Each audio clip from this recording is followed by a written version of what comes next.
Full. Okay. Cool. We are in the waiting room. All right. Cool. So let me pull the chat up so we can see if anybody chats us, because that's always fun. I don't have the Twitch stream up, should I? No, you do not need it. It's I just keep it open in case there's someone who joins who like can't hear, or there's just any note that they want to send. Gotcha. It's okay. Not necessary. It's actually more of a distraction. It's like hard to like. I feel like I have like 9 windows open. Like I've got like the Twitch thing. I've got all my like things, all my notes that I need to remember to say and do, and. I know exactly what you mean. Yeah, I figured it would probably just be distracting. Yeah. So okay. I just keep it in the corner here, just in case anybody needs to tell me something. But yeah, so we'll give it about 9 more minutes of just letting people join. Hopefully, we'll get we always have a good crowd of regulars that jump in. So hopefully, we'll get our good crowd and. I was trying to remember what the topic was last time that I did this. I actually, I remember doing it, but I don't remember what we talked about. Did Tom interview you last time? Yeah, it was quite a while ago, like maybe almost a year ago. Oh, I'll nice. have to go look and see what the topic was. It's amazing how a year goes by and it's like, what have I been doing all year? That's how I feel about Monday. Oh my gosh. You know. I woke up this morning and I was like, it has to be at least Friday. And I was like, no, right? Wednesday. Yeah, things move fast in my role, and so I don't know. Somebody asked me about a ticket today that I touched on Monday, and I was just like, I have no recollection of that event. They're like, your name's on it. I'm like, okay, I believe you. I believe that it is real, but I have no memory. Can't even defend myself because I think at that point this has been ticket cleanup week. We're very behind. Ooh, So fun. I've been trying to focus on that. I think I've touched like 300 tickets this week. Ooh, gosh. I'm not going to remember any of that. No. Good. That is impressive. 300 tickets by Wednesday, and the day's not even over for you yet. No, I mean we need to restructure things so that we can keep up with tickets better. It's kind of a giant mess right now. So yeah, I feel like that's a challenge I hear across a lot of IT. It's just like the one thorn that people it's just always there. No matter how many times you cut it off, it just regrows. yeah, it is a little bit like weeding a garden. Yeah. Or playing whack-a-mole. Whack-a-mole is a very good description of it. Especially when people ask a follow-up question or something, and I'm like, oh, I just closed that ticket. It's done. You were supposed to be done. But they had another question. I mean, that's fair. Yeah. It's legitimate. So, yeah. My favorite thing is everybody thinks their thing is the most important thing. It's like, and it is, right? At the end of the day, it is important, and every issue is important. But Lord, some people, I'm like, there are many of you out there. I'm not your personal. I get it though. If I send in a request to some other team and don't hear back for a few days, I get that's frustrating. Kind of feeling like did they see it? What's going on? That kind of thing. And I don't know. Maybe they hate me. That's why they are. Like there's all these things that kind of jump into your mind, and really they're probably just they have a person who's out this week, which actually happened. Oof. One of the teams that we interact with a lot, and it turned out the person who was out was like the linchpin for a number of things. No. And he never takes vacation, but then he did. And so, right? Yeah. Anyway. It happens everywhere. It doesn't just happen to us on the service desk side of things. Everyone has those issues. So yeah, that's like the one hard that I am my biggest weakness, and Ben can attest to this, is I hate documenting. It's just, I hate it. I want to just be able to roll with things that live in my brain, but to your point, the minute I go out of town or Ben goes out of town and we don't have that thing written down, and of course that's the thing that happens, right? With the one person who has the tribal knowledge is gone, then that one thing happens, and that has bitten me far too many times. So, yeah. document. As a person who's quite passionate about documentation, I have to say, tisk tisk. Yeah. You should write stuff down. Trust me, I know. We've got documentation is the form of communication. Yes, it is. I'm gonna blow out this candle before it gets all smoky. Perfect. I just realized I still have this going. There we go. I set off the smoke alarm last week doing that. Fun. I'm assuming you probably don't want me to do that this time. That would be an excitement and a first for me to get. Well, what do we do now? Really loud. It works. I tested it last week by the clever use of making a lot of smoke. Hey, at least you know it works. You were home. Yeah. My daughter was in her room doing some school, and we both came rushing out, and she was like, God, make it stop. That is the worst noise. I mean, I guess it's a good thing that it is the worst noise, but oh my God, when that thing goes off. Yeah. It's terrible. Yeah. Growing up, my brother's one of those people who can sleep through anything and everything. And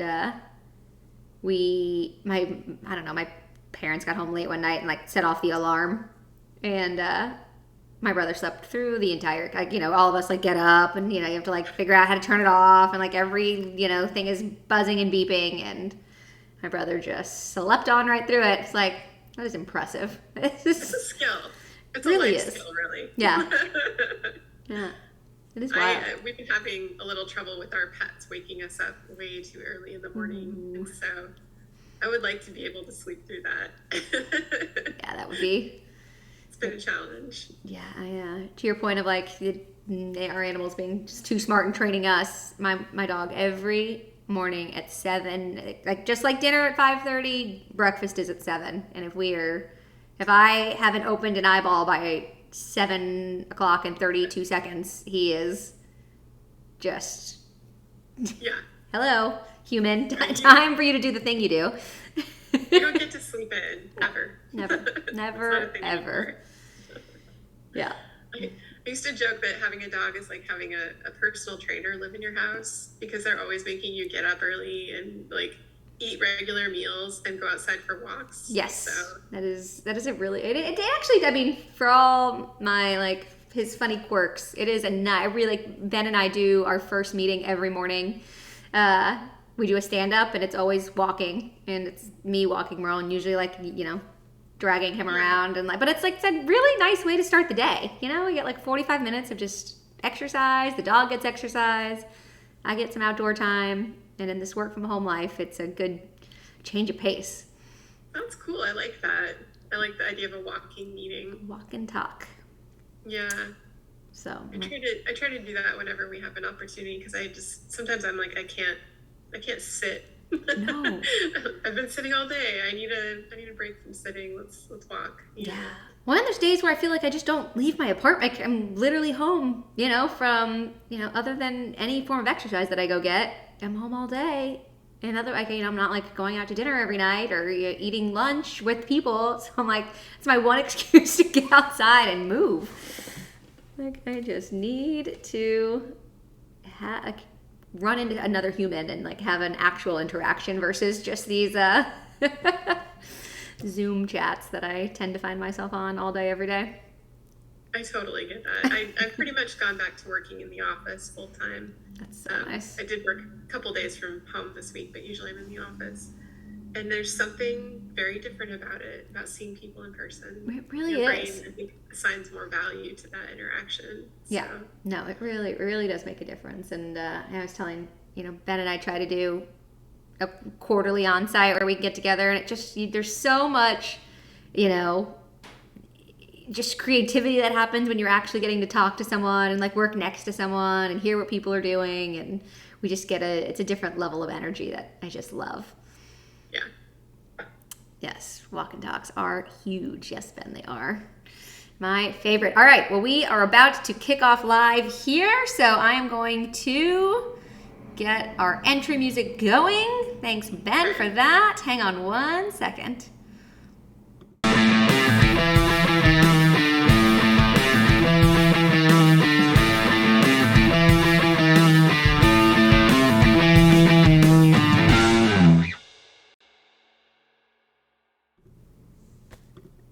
Alrighty. Thank you so much, everyone, for attending the HDI local chapter live stream.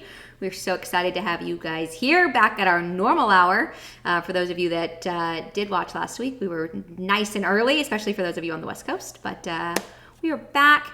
As always, I just want to say a huge shout out to our sponsor, Robert Half. Robert Half Talent Solutions, they provide you with the highly skilled IT professionals that help keep your business running. So please go visit that web link at the top of the page here. If you are on the hunt for talent, or you are the talent looking to be housed, they have an amazing job board that can provide you with open roles, as well as, again, those candidates that are looking for open roles. They also provide you with a ton of really interesting information around how to retain the talent that you have, how to make your onboarding stand out. So lots of really cool, interesting things to really make you stand out in the marketplace. This is a very competitive job market that we're in on both sides of the house. So anything that people can do to stand out, we're all looking to do that. So please go and visit our friends, Robert Half Talent Solutions, and a big thank you to them for sponsoring us. But without further ado, I am so excited today to bring a repeat guest back. This is my first time getting to interview her, but Kirsten Petersen, she is the Assistant Director of Customer Experience at Oregon State University. She has been in customer support for several years, which I love. She's been a Windows sysadmin, a Linux sysadmin, manager of sysadmins, programmers, network security teams, and also a service desk manager. So literally, she's almost touched every aspect of IT. She is always looking to learn more, though, which is why we love having her on. Big advocate of ITSM, as well as KCS, and she cares a lot about good communication, which, if you were listening to our pre-chat, that's what we were just talking about, is the right way to communicate, and how to form the best connections with people. So she has a superpower, and that is getting the right people talking to each other to solve problems, which is a huge part of what IT does day in and day out. So, Kirsten, welcome. Hello. So excited to have you. So one of the things we're going to talk about today, which I think is so important, and this is something that I've been learning as I dip my toe in the IT waters, is really how to take all the dark art magic out of, all the secrets out of becoming an IT professional, and really opening the doors and diversifying IT talent. And I know that's something you're super passionate about. So tell us a little bit about your mission and how you're looking to change IT. Yeah, so I should probably mention that I've been on, countless, let's say, hiring committees over the years. I tended to be the one that would volunteer to do that because, what better opportunity than to be the person that helps pick your next teammate or your next colleague in another unit. So I do recommend that to anybody that gets an opportunity to serve on a hiring committee. That's a really good way to learn more about what people are looking for when they're recruiting.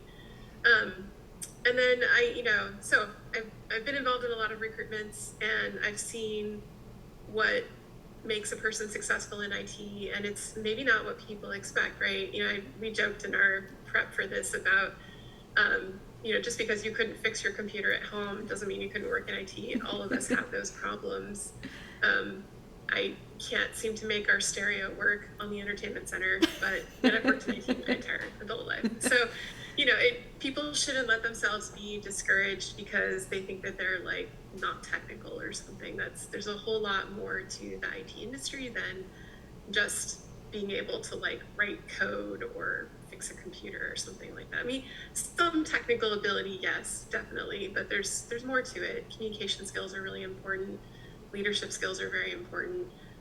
Being analytical, those are all things that we definitely need in IT. Yeah, we were talking about this in the pre-chat, is, customer success and IT to me are there's so many parallels you can draw, right? We're all, to your point, solving problems. We're collaborative. We're trying to help a customer. My customer happens to be the external customer. Yours is the internal customer. And so, to your point, I love to hire people with interesting, diverse backgrounds. And I think people who come come from education. You know, we talked a lot about education. People who were teachers make great customer success or IT professionals. What else do you look for when you're looking for someone who doesn't necessarily have that standard IT background? Yeah, so in my current role, we hire a lot of students for the service desk. And, we expect them to come in. It's an entry-level position. We don't necessarily expect them to know a lot about technology yet. We ask that they have some interest, at least, in it, or willing to learn. But we expect to train that aspect of the job. So what we're really looking for is communication skills and leadership skills, like I was saying. Things like if they had any experience with food service or retail or any customer service job. People who've been scouts tend to be really successful, and I think it's because they've learned leadership skills in that experience. Also, people who've been in robotics clubs have a lot of experience working in a team. Yeah. Teamwork is a really important skill too.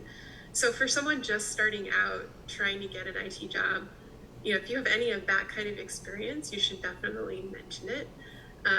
It's very applicable to an IT support role.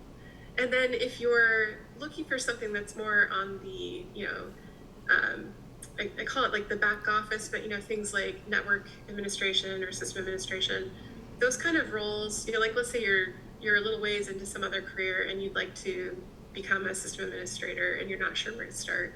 Those roles probably will require some formal training, maybe even certification. And I think the best thing to do is ask somebody who's in a job like that already, hey, what kind of certifications do you have? What do you look for when you're hiring? What does your team not have already that you wish you had?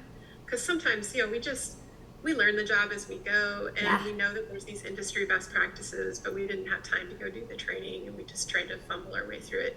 But if we could hire someone who came in with that certification, we would be delighted. So that's a great way to step into an IT role. Yeah, I think that's a huge point, right? I mean, that's what everybody should is networking, right? And figuring out, what are you hearing? What are I loved that question you asked, is what is something you wish you had on your team? What is the thing you're missing, and can I be that missing gap? I think that really turns the table, like it gets people thinking, and then it kind of shows off like, oh, you really are a problem solver. Like you want to jump in and figure this out and be an asset.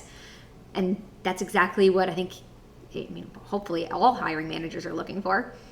It definitely shows a willingness to learn new things and that you're really motivated and interested in this type of work if you've gone to the trouble to go get certification. So if somebody is working in one role and they want to switch to another role and they don't have any certification, that's going to be a harder sell to a hiring committee than if they've done any kind of training or certification, right? And more than just I Googled it, right? Like that's probably not going to impress the hiring committee a ton, But if you've taken the time to actually go spend many hours going through very boring textbooks or something, like that definitely is going to stand out to the hiring committee. Yeah, absolutely. And I think what's so interesting too is one of the things that I've been learning, and this is something, I self-admittedly really didn't know what IT really was, right? To me, IT was like, they were the help desk, the people I called when I needed my password reset, when I, couldn't get access to the tool that I needed, et cetera, et cetera.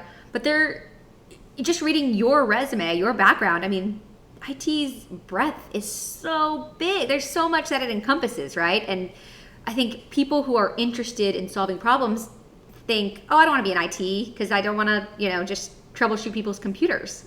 And there's just so much more than that. Like, what else, do you find interesting? Do you find people are like now discovering, or that your students are asking about? Right. Yeah. It's a huge field because IT is in everything now. And so I find that, as I meet with people in business units around OSU and talk about what they do, that really it's a lot like what I do. We're all really doing IT. Yeah. Even though they might not call it IT. And sometimes I'll be talking to people about something they do and they're like, oh, but it's not like that complicated, cool stuff you do. And I'm like, it is though. Like we're almost doing, like we could probably do each other's jobs. So, so people should, if they're interested in a career in IT and they're already like, let's say pretty far along the path of some other career, they should, consider that they have a lot of skills that would actually be very useful in IT, and it helps IT if we have somebody come in with experience in one of those business units, right? So if you have experience in HR, or in our example, one of my favorite examples is our former registrar actually ended up being an IT director for the team that runs all the back end systems used by the registrar, right? That's amazing. So, you don't have to like start at the beginning to have an IT career. You may be able to just step in from another career that actually has a lot of overlapping skill sets. So, and then I think another thing we talked about before too is the opportunity that enterprise service management presents.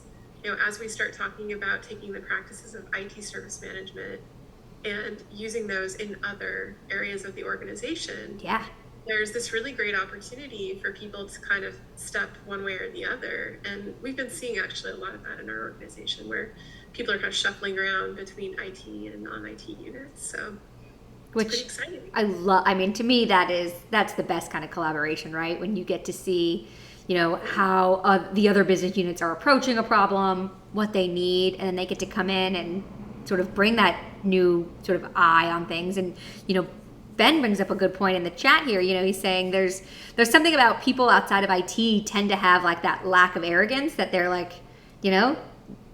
the technologists, right? And that's something that can go it can completely flip the culture, upside down, because you want people who really are interested in, changing the digital experience, right? We talk so much about what that digital experience is and who owns it and what it actually means. And it is one of the biggest perks of joining a company at this point, and that's all IT. And I think that actually segues really nicely into one of the things I'm pretty passionate about, which is that we really need more diversity in IT. And I'm especially concerned about this in spaces where people are doing design or programming, designing a UX, let's say, or let's say you're doing voice recognition or face recognition.